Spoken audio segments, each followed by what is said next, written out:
네, 시작하도록 하겠습니다.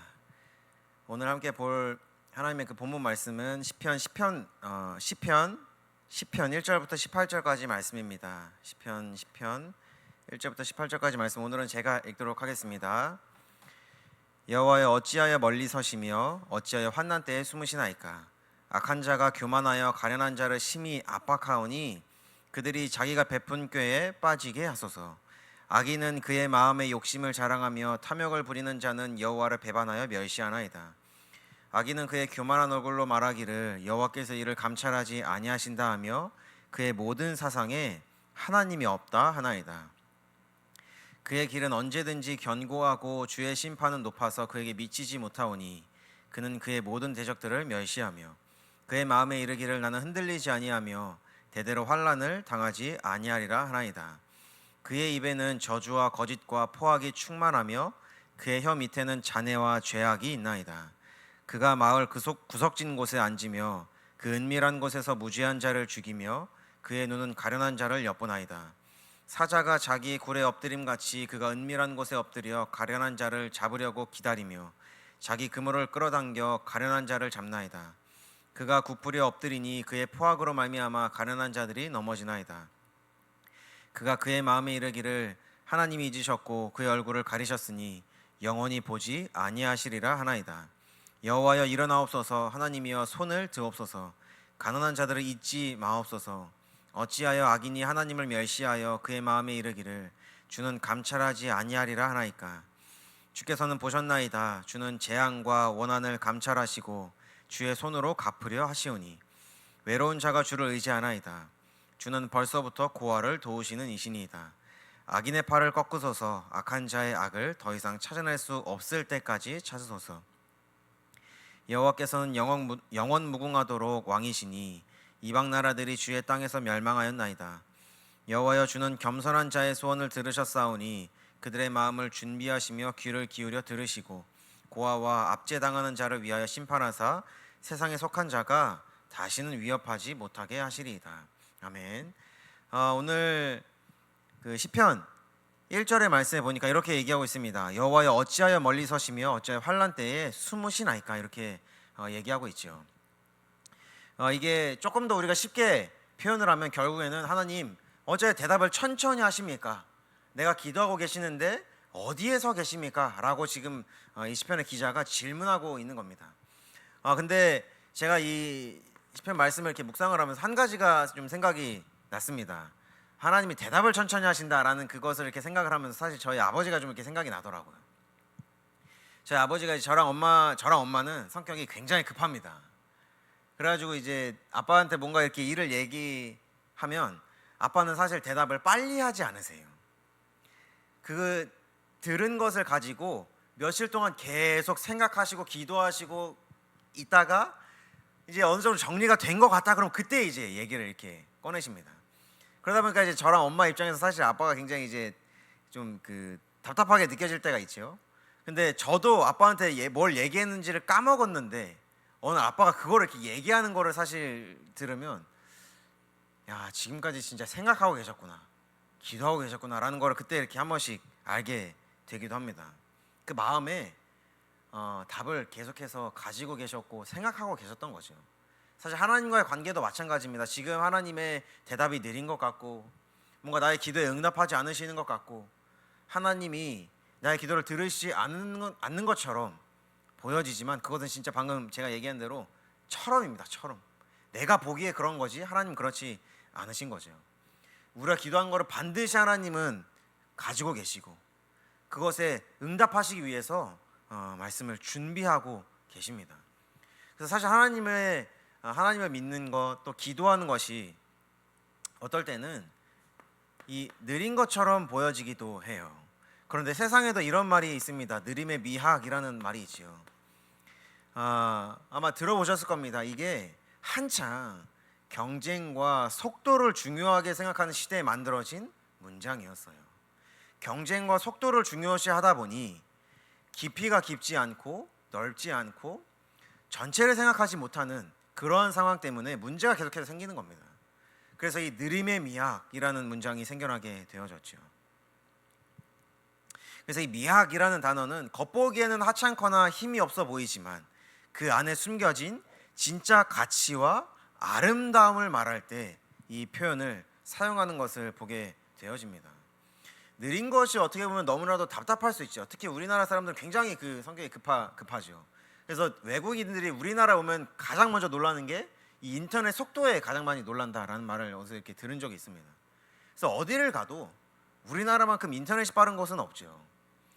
그래서 이 느림의 미학이라는 것, 천천히 가는 그 속에 아주 꼼꼼하게 하나님이 채워가시고 인도하시고 보게 하시는 것을 좀 보게 되어집니다. 그래서 하나님의 말씀이 끊어졌던 시기가 있습니다. 성경에 보면 그럼 그 시기가 실패한 시기였을까요? 아니면 하나님의 언약을 이루시기 위한 기다림이었을까요? 가장 대표적인 그 시기가 출애굽의 출애굽 사건 때에 이 노예로 붙잡혀 있을 때 하나님의 말씀이 끊어지게 되어지지요. 430년이라는 시간 동안 하나님의 말씀이 임하지 않았고 하나님의 선지자가 없었습니다. 그럼 그 시대는 이스라엘 백성들의 실패한 시기였습니까? 하나님이 아무런 관심도 갖지 않고 하나님이 함께하지도 않는 그러한 시기였냐는 겁니다. 아니라는 것이지요. 내가 보기에는 하나님이 응답하시지 않는 것 같지만 그렇지만 하나님은 하나님의 언약을 이루시고 계셨다는 것입니다. 창세기 15장 13절부터 14절에 이미 하나님이 아브라함에게 말씀하셨었죠. 너의 후손이 400년 동안 이방의 객이 되어 그들을 섬기게 될 것이다. 그런데 그 이후에 내가 그 나라를 징벌하고 너의 자손이 큰 재물을 가지고 애굽에서 나오게 될 거야. 하나님은 분명하게 약속하셨고 말씀을 주셨습니다. 또 대표적인 것이 또 있죠. 신구약 중간사라고 합니다. 구약의 말라기에서 끝이 나고 이제 신약의 시대가 시작되기 전까지, 그러니까 세례 요한이라는 선지자가 오기 전까지 말라기에서 세례 요한 그 중간에 400년 동안에 침묵기가 있습니다. 이거를 신학자들 그래서 신학자들도 침묵기라고 표현을 합니다. 왜냐하면 하나님이 침묵하셨기 때문에 그래요. 선지자도 보내지 않으셨고 이때도 말씀이 임하지 않았습니다. 그런데 이때도 말라기에게 분명하게 말씀하시죠. 말라기 4장 5절부터 6절에 보라, 여호와의 크고 두려운 날이 이르기 전에 내가 선지자 엘리야를 너희에게 보내리니 그가 아버지의 마음을 자녀에게로 돌이키게 하고 자녀들의 마음을 그들의 아버지에게로 돌이키게 하리라. 돌이키지 아니하면 두렵건대 내가 와서 저주로 그 땅을 칠까 하노라 하시니라.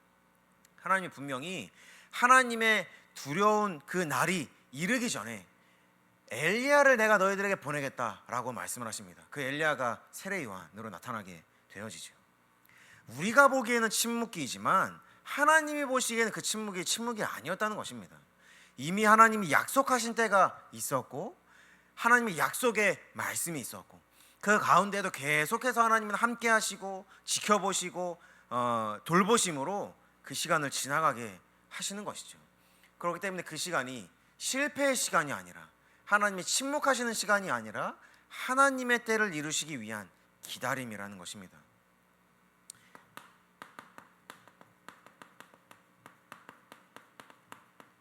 그래서 하나님은 하나님의 때가 임하기까지 기다리고 계시는 것이죠. 그런데 오늘 우리가 시편에서 봤듯이 하나님의 기다림의 시간 동안 악인이 득세하는 것처럼 보여지기도 합니다. 엄청 교만한 말을 여기에 말하고 있어요. 악한 자들이 뭐라고 얘기하냐? 그의 마음에 욕심을 자랑하고 탐욕을 부리는 자는 여호와를 배반하고 또 여호와는 감찰하지 않으신다. 하나님이 없다. 계속해서 이런 말들을 악인들이 하는 것을 보게 되어지죠. 이 출애굽의 시기에도 바로 왕이 엄청나게 득세하는 것처럼 보여지죠. 그래서 꼭 바로 왕을 꺾어야 되는 것 같고 그런데 그렇지 않다는 것입니다. 시편 오늘 그 봤던 이 본문의 1절의 말씀에 보니까 여호와여 어찌하여 멀리 서시며 어찌하여 환난 때에 숨으십니까? 라고 질문을 하는데, 사실 하나님은 하나님의 기다림의 시기 동안 우리를, 하나님의 자녀를 숨겨두시는 것입니다. 하나님이 숨으신 것이 아니라 하나님이 우리를 숨겨두시는 거예요. 그래서 하나님이 이 이스라엘 백성을 애굽에 숨겨두셨던 것입니다. 뭐가 어떻게 될 수 있도록, 번성할 수 있도록. 하나님이 아브라함에게 너의 후손이 이 모래알 같이 하늘의 별같이 많게 될 거야 라고 하신 그 말씀을 이루시기 위하여 애굽에 들어가게 하셨고, 그 기간 동안 이스라엘 백성들이 엄청나게 번성하게 되어지죠. 하나님이 숨겨두시는 것입니다. 그리고 하나님의 그 완벽한 때에, 하나님의 완벽한 때에 하나님이 말씀하신 그 언약을 이루시게 하시는 것입니다. 그래서 예수님이 오신 그 당시를 많은 신학자들이 뭐라고 얘기합니까? 사회적으로, 문화적으로 완벽한 때였다.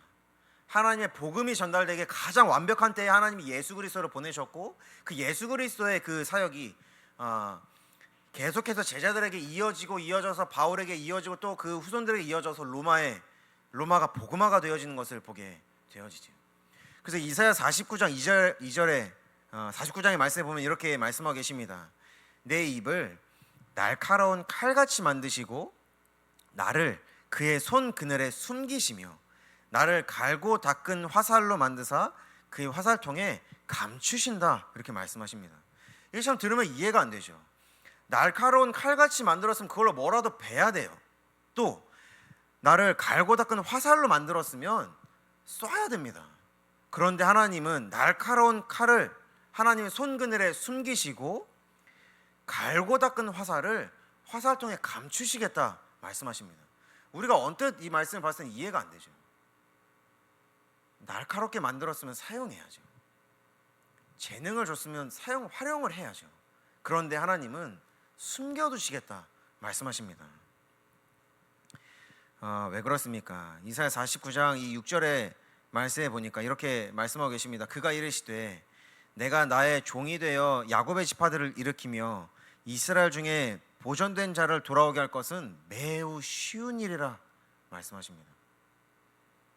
하나님이 일하시면 우리를 날카로운 칼같이 만들 필요도 없고 갈고 닦은 화살처럼 만들 필요도 없다는 것입니다. 하나님에겐 그것이 너무나도 쉬운 일이기 때문에 그래요. 그런데 하나님은 우리를 감춰두시고 이 49장 6절의 후반부에 뭐라고 말씀하시냐? 너를 이방의 빛으로 삼아 나의 구원을 베풀어서 땅끝까지 이르게 하겠다. 내가 너를 갈고 닦은 화살로 또 날카로운 칼처럼 만들어서 너를 통해 내가 온 땅에 나의 이 복음이 이르게 하겠다. 그 때가 임하기까지 하나님은 우리를 숨겨두시겠다 말씀하시는 것입니다. 하나님의 침묵이 아니라는 것입니다. 그리고 하나님은 이 기다림의 시간을 통하여 드러나게 하시겠다 말씀하십니다. 오늘 우리가 일부 예배에서도 말씀을 확인했었죠. 하나님의 빛이 비춰지게 되면 그 죄악이 드러나게 되어집니다. 하나님은 그것을 드러나게 하시기 위하여 잠시 기다리기도 하시는 것이죠. 아까 읽었던 그 시편 오늘 본문에 3절부터 6절까지의 말씀입니다. 악인은 그의 마음의 욕심을 자랑한다. 그의 마음의 욕심이라고 표현되어져 있습니다. 근데 이 마음이 아주 깊은 곳에, 아무도 알지 못하는 그곳에 숨겨진 그 욕심을 내가 드러내겠다 말씀하시는 것입니다. 탐욕을 부리는 자는 여호와를 배반하여 멸시하나이다. 또 4절에 악인은 그의 교만한 얼굴로 말하기를 여호와께서 이를 감찰하지 아니하신 다음에 그의 모든 사상에 하나님이 없다 하나이다. 또 6절에 뭐라고 말씀하십니까? 그의 마음에 이르기를 나는 흔들리지 아니하며 대대로 환난을 당하지 아니하리라 하나이다. 하나님은 그 마음 깊은 곳에 있는 그것을 드러내게 하신다는 것입니다. 그것을 위해 하나님은 잠깐 기다리신다는 거예요. 잠깐 말씀을 침묵하신다고도 우리가 볼 수 있겠죠. 우리의 마음에 정말로 예수 그리스도가 우리의 주인인지, 내가 말씀을 주인 삼아 살아가고 있는지 그 마음을 드러내게 하시기 위하여 하나님은 기다리시는 그 시간표를 가지시기도 하시는 것입니다. 아까 렘넌트 예배 때 우리가 잠깐 봤었습니다. 하나님은 우리를 낮추십니다. 낮아지게 하세요. 그 마음에 깊은 곳에 있는 것을 드러나게 하심으로 낮아지게 하시는 것입니다. 왜 그렇습니까? 신명기 8장 17절의 말씀에 보니까 내 능력과 내 손의 힘으로 이루었다 라고 말하지 못하게 하시기 위하여 하나님은 기다리시는 시간을 통하여 드러나게 하시고 낮아지게 하시는 것이죠. 하나님 없이 내 힘으로 일을 이루었다는 그 교만함에 빠지지 않게 하시기 위하여 하나님은 시험을 통하여 낮아지게 하시겠다 말씀하시는 것입니다. 우리의 인생이 다시 바벨탑을 쌓는 인생이 되지 않게 하시기 위하여.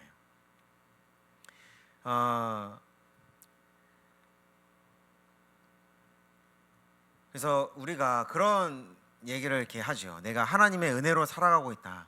또 내가 주일날 말씀도 들었고 예배도 드렸다. 그런 말들을 통해서 우리가 사람은 속일 수 있습니다. 저 사람이 예배를 드렸구나. 저는 말씀을 가지고 있구나.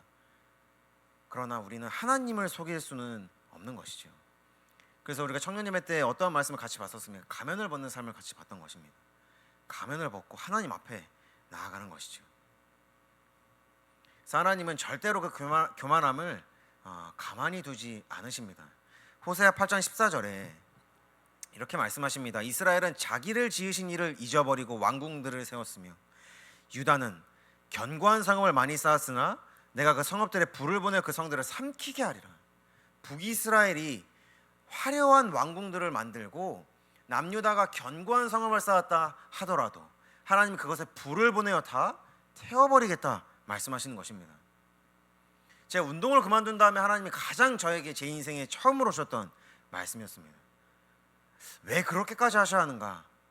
그때 당시엔 사실 잘 이해가 안 됐어요. 내가 그건 제가 인정을 했습니다. 내가 하나님 없이 그냥 내 인생 성공을 위해서 운동을 했다는 것은 제가 이 말씀을 통해서 인정을 했어요. 그런데 한편으로는 이해가 안 되는 겁니다. 이렇게까지 하셨어야 되나? 이렇게까지 내 인생을 실패시켰어야 하나? 이렇게까지 내 인생을 시험하셨어야 하나? 근데 시간이 지나면 지날수록 이해가 되었던 분이 어떤 부분이냐면 하나님과의 관계를 생각해 보는 겁니다. 그러니까 이거를 부모님과의 관계를 한번 생각해 보는 거예요. 부모님이 우리 자식들을 정말 사랑하죠. 그런데 이 자녀가 앞에 뭐가 있는지 모르고 절벽을 향해서 전력으로 달려가고 있는 겁니다. 그런데 부모가 사랑한다는 그걸로 핑계로 그 아이를 웃으며 바라보고 하고 싶은 대로 두고 그것이 과연 사랑인가? 라는 생각을 하게 되어지는 겁니다. 절벽을 향해 전력으로 달려가고 있는 나의 자녀가 있다면 부모는 어떻게 하겠습니까? 소리를 지르고 경고를 하고 붙잡아서 징계를 하겠죠. 그게 하나님의 사랑이라는 것입니다.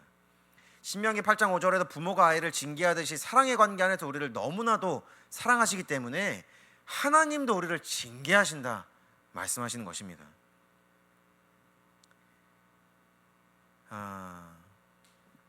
전에 그런 얘기를 들은 적이 있습니다. 아이들이 다들 이제 아기들은 호기심이 굉장히 많죠. 그래서 이 어떤 아기가 젓가락만 주면 이거를 가지고 계속 이 콘센트를 찌르는 거예요. 근데 이게 정말 위험하죠. 바로 그 전기가 통해 가지고 감전사할 수 있기 때문에 굉장히 위험합니다. 그래서 부모님들은 그걸 절대로 못하게 하고 요즘은 그래서 저 콘센트를 막는 되게 이쁜 마개들도 많이 나왔더라고요. 그래서 저희 집에도 그게 최근에 막 생기고 이렇게 됐는데 한 할아버지가 아이를 교육하는 그 얘기를 제가 들은 적이 있어요. 이 할아버지가 처음에는 막았겠죠. 계속 하니까 못하도록. 근데 이 할아버지가 어느 날 한번 그냥 내비둔 거예요.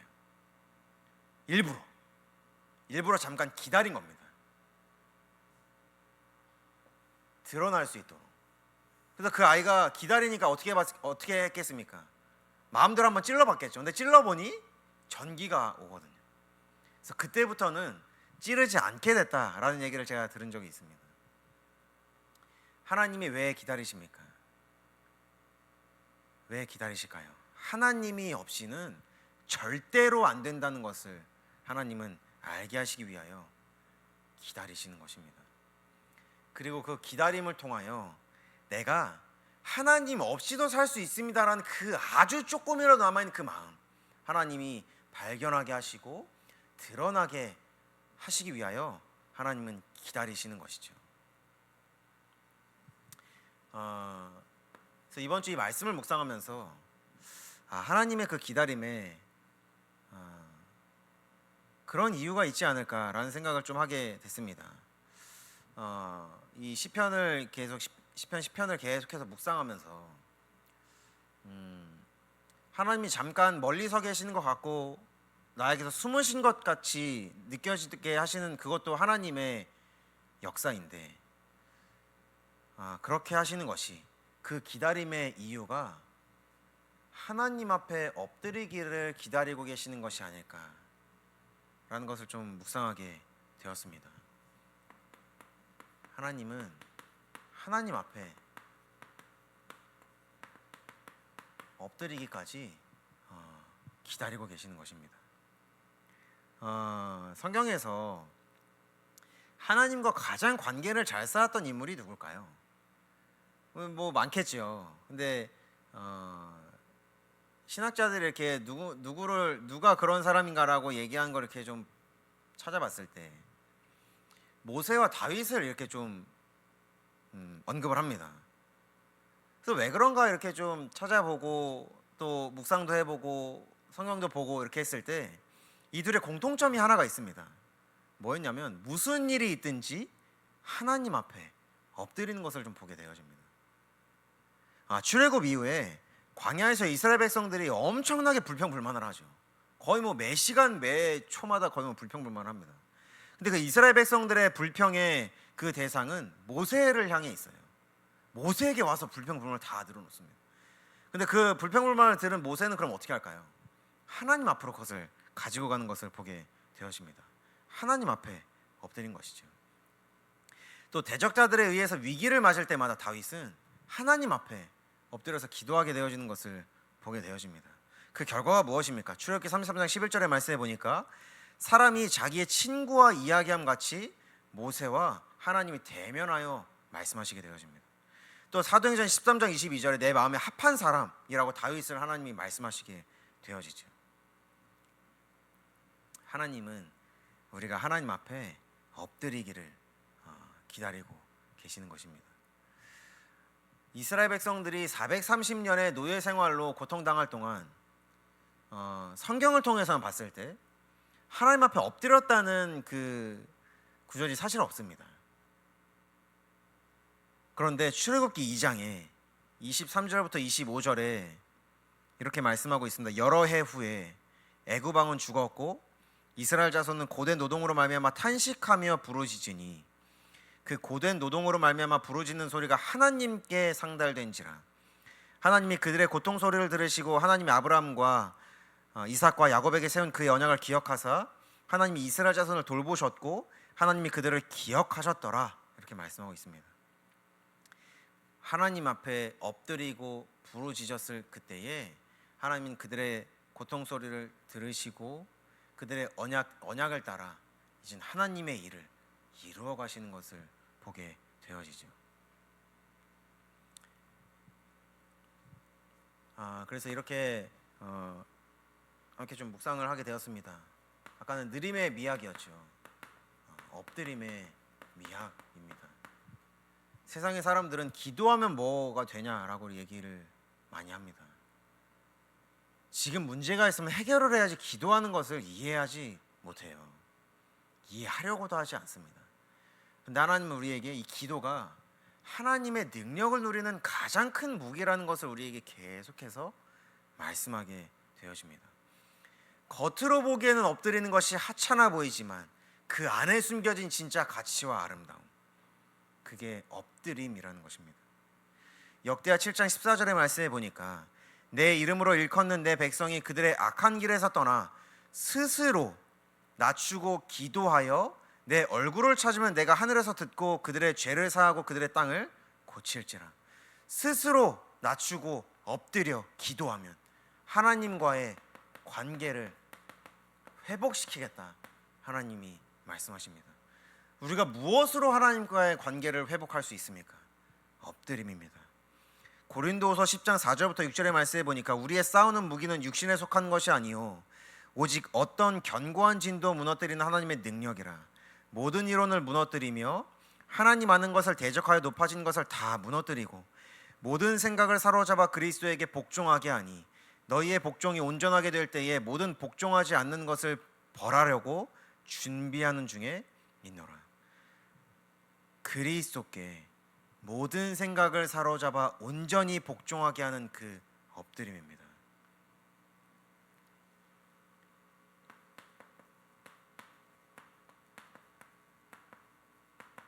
하나님은 우리의 그 복종이 온전하게 되는 그때를 기다리고 계시는 것이죠. 하나님 앞에 엎드림으로 하나님 앞에 복종하게 된 그때를 기다리고 계시는 것입니다. 그리고 그 때에 6절에 너희의 복종이 온전하게 될 그때에 모든 복종하지 않는 것, 오늘 시편에서 읽었던 악인, 모든 문제, 나의 모든 생각, 나의 모든 마음 벌하라고 준비하는 중에 있다. 그것을 내가 바꾸려고 준비하는 중에 있다 말씀하시는 것입니다. 엎드림의 미학입니다. 또 시편 17절의 말씀, 오늘 읽었던 말씀이죠. 여호와여 주는 겸손한 자의 소원을 들으셨사오니 그들의 마음을 준비하시며 귀를 기울여 들으시고 라고 말씀하고 있습니다. 마음을 준비하는 게 무엇입니까? 이 준비하다라는 단어가 마음을 견고하게 하다, 견고하게 세우다 라는 단어입니다. 마음을 견고하게 하는 엎드림인 것이죠. 무엇으로 나의 마음과 생각을 지킬 수 있습니까? 하나님 앞에 엎드림입니다. 무엇으로 나의 모든 생각과 마음을 하나님 앞에 온전히 복종하게 할 수 있습니까? 엎드림입니다. 무엇이 하나님과의 관계를 회복하게 합니까? 엎드림입니다. 그래서 하나님은 그 엎드리는 자에게 넉넉한 은혜를 주시겠다 말씀하시죠. 그래서 로마서 8장 35절부터 37절의 말씀에 보니까 누가 우리를 그리스도의 사랑에서 끊으리요? 환난이나 공고나 박해나 기근이나 적신이나 위험이나 칼이랴. 기록된 바 우리가 종일 주를 위하여 죽임을 당하게 되며 도살당할 양같이 여김을 받았나이다 함과 같으니라. 그러나 이 모든 일에 우리를 사랑하신 이로 말미암아 우리가 넉넉히 이기느니라 말씀하시는 것입니다. 복음은 겨우겨우 연명하는 삶이 아닙니다. 복음은 충만한 삶입니다. 우리가 생각하는 그 복받는 삶, 그 복으로 충만한 삶, 응답으로 충만한 삶이 아니라 복음으로 충만한 삶입니다. 하나님은 그 넉넉한 은혜를 허락하시겠다 말씀하시는 겁니다. 복음은 겨우겨우 살아내게 하는 그 정도의 수준이 아닌 것이죠. 그 첫 번째가 무엇입니까? 엎드림이라는 것입니다. 하나님 앞에 엎드릴 때에 하나님은 우리에게 넉넉한 은혜, 그 복음을 누리게 하시겠다 말씀하시는 것이죠. 그래서 우리가 가끔 보기에 참 하나님이 가만히 계신 것처럼 보여지기도 합니다. 제가 하나님을 처음 만났다는 표현이 참 웃기지만 그 만나게 되어졌을 때 운동을 그만두고 기독교 대안학교에 들어가서 정말 그 찬양하는 시간에 하나님 정말 인격적으로 만나게 되어졌을 때 그 시기에 정말 기도를 많이 했습니다. 공부할 때 제 몸이 정말 안 좋았어요. 편두통이 너무 심해가지고 밥도 못 먹고 너무 힘들어가지고 이제 매일 내려가서 이제 기도를 하고 이렇게 했는데 진짜 어쩔 때는 벽에다 대고 기도하는 것처럼 느껴지기도 하더라고요. 시편 오늘 읽었던 1절의 말씀대로 하나님이 왜 나에게서 멀리 서 계시고 왜 숨으셨나라는 생각이 정말 들 만큼, 근데 왜 그랬는가라고 생각을 해보니까 하나님이 그 역사하시는 그 때, 하나님이 계획하신 그 때가 내가 원하는 시기가 아니기 때문이라는 것을 많이 보게 되었습니다. 또 하나님이 역사하시는 방식이 내가 원하는 방식이 아니었기 때문에 그랬다는 것을 많이 보게 되어집니다. 하나님은 무엇을 위하여 기다리시는 걸까요? 이게 오늘의 결론이기도 하면서 제목이기도 합니다. 하나님의 아름다운 하나님의 그 때를 위하여 하나님은 기다리고 계시는 것입니다. 이번 주에 어떤 분을 이렇게 현장에서 좀 만나게 되어졌습니다. 아들이 이렇게 좀 장애가 있다 보니 있는 분이셨는데, 참 그분의 얘기를 들으면서 야, 하나님이 이렇게까지 완벽하게 저 사람을 인도하고 보호하고 이 진짜 이 아름다운 복음, 이 복음을 정말 이걸 이렇게 깨닫게 하시기 위해서 야, 저렇게 보호하시고 완벽하게 인도하셨구나를 보게 되어졌던 게 어떤 거였냐면, 이분이 이제 임신했을 때 아이에게 장애가 있다는 거를 알게 된 거예요. 근데 아니죠. 임신했을 때 알게 된 건 아니지만, 만약에 자기가 이제 임신했을 때 내가 종교가 있었고 아이가 그렇게 됐다는 걸 내가 알았다면 정말 많이 원망했을 거다. 목사님 찾아가지고 멱살을 잡을 만큼. 근데 하나님이 그때는 복음을 알지 못하게, 듣지 못하게 하셨습니다. 그러고 나서 이제 시간이 지나서 아들이 장애라는 것을 알게 되어지고, 그것을 받아들일 수 있게 되어지고, 그것에 대한 마음의 여유가 딱 이렇게 생겼을 때, 그때가 되니까 이제 하나님이 예배하신 그 복음을 듣게 하시는 것을 보게 되어집니다. 하나님이 왜 기다리십니까? 나의 생각과는 다르게 하나님이 기다리세요. 어쩔 때는 나에게 침묵하시는 것처럼 보여집니다. 무엇을 위하여 기다리시는 것입니까? 하나님의 그 아름다운 때, 나는 알지 못하지만, 그래서 하나님 뭐라고 말씀하실까? 예레미야에도 나의 생각은 너의 생각과 다르다. 또 너는 내게 부르짖으라. 내가 내게 응답하겠고 내가 알지 못하는 크고 은밀한 일을 너에게 보여주리라. 은밀한 일 무엇입니까? 하나님의 아름다운 그때, 아무도 알지 못하는 그 하나님만 아시는 그때.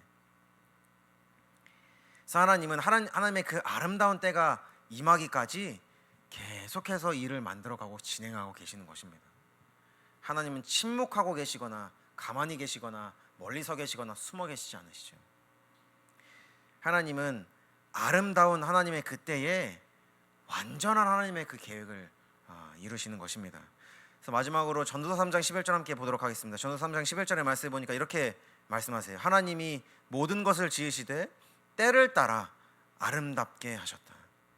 또 사람들에게는 영원을 사모하는 마음을 주셨느니라. 그러나 하나님이 하시는 일의 시종을 사람으로 측량할 수 없게 하셨도다. 내가 생각하는 때, 내가 원하는 방식이 아니라 하나님이 예비하시고 하나님이 계획하신 그 하나님의 아름다운 그때를 누리시는 그 엎드림의 미학 속으로 들어가시는 우리 양문교회 청년분들 되시길 기도하겠습니다. 제가 기도하고 마치도록 하겠습니다. 하나님, 우리의 이 부족한 눈으로는, 이 한계 많은 우리의 눈으로는 하나님이 숨어 계시는 것처럼 보이고 하나님이 멀리 서 계신 것처럼 보여집니다. 하나님이 응답하지 않으시는 것처럼 보여지고 악인이 득세하는 것처럼 보여집니다. 그러나 하나님은 아름다운 그 하나님의 때를 예비하셨고 계획하셨고 그것을 위하여 인도해 가고 계시고 보호하시고 돌보시고 그 일을 진행하고 계심을 말씀을 통하여 확인하셨사오니, 하나님이 예비하신 그 아름다운 때를 엎드림 속에 기다리며 엎드림 속에 하나님만을 바라보며 그 엎드림 속에서 하나님이 주신 넉넉한 은혜 속에 하나님과 함께 걸어가는 그 은혜를 누리는 모든 하나님의 자녀들, 양목교 청년들 될 수 있도록 주께 성령으로 인도하시고 역사해 주옵소서. 감사합니다. 우리 주 예수 그리스도의 이름으로 기도드렸습니다. 아멘.